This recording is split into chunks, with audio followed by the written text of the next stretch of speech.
ടൊറന്റോയിൽ പുതുതായി പണി കഴിപ്പിച്ച കോണ്ടോകൾ എടുക്കാൻ ആളില്ലാത്തതോടെ നഷ്ടം നേരിട്ട് ഡെവലപ്പർമാരും കോൺട്രാക്ടർമാരും.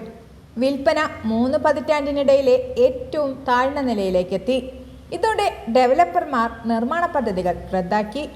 അർബനേഷൻ ഇൻകോർപ്പറേറ്റഡ് പുറത്തിറക്കിയ ഒരു റിപ്പോർട്ട് പ്രകാരം ജൂൺ 30-ന് അവസാനിച്ച പാദത്തിൽ ടൊറന്റോ ഹാമിൽട്ടൺ പ്രദേശങ്ങളിൽ 502 പുതിയ കോണ്ടോകൾ മാത്രമാണ് വിറ്റത്. പണി കഴിപ്പിച്ച പുതിയ കോണ്ടോകൾ വാങ്ങാൻ ആളില്ലാതായതോടെ ചില ഡെവലപ്പർമാർ അവരുടെ പുതിയ പദ്ധതികൾ റദ്ദാക്കിയതായാണ് റിപ്പോർട്ട്. ടൊറന്റോ ഹാമിൽട്ടൺ മേഖലയിലുടനീളം കഴിഞ്ഞ 1.5 വർഷത്തിനിടെ 4412 കോണ്ടോ യൂണിറ്റുകൾ ഉൾപ്പെടുന്ന 21 വികസന പദ്ധതികളാണ് റദ്ദാക്കിയത്. ഇത് 2018-ന് ശേഷമുള്ള ഏറ്റവും ഉയർന്ന കണക്കാണിത്. 2022-ൽ രാജ്യത്തെ റിയൽ എസ്റ്റേറ്റ് വിപണി മന്ദഗതിയിലാകാൻ തുടങ്ങിയതിനു ശേഷം ഡെവലപ്പർമാർ നിരവധി പദ്ധതികൾ റദ്ദാക്കിയിരുന്നു.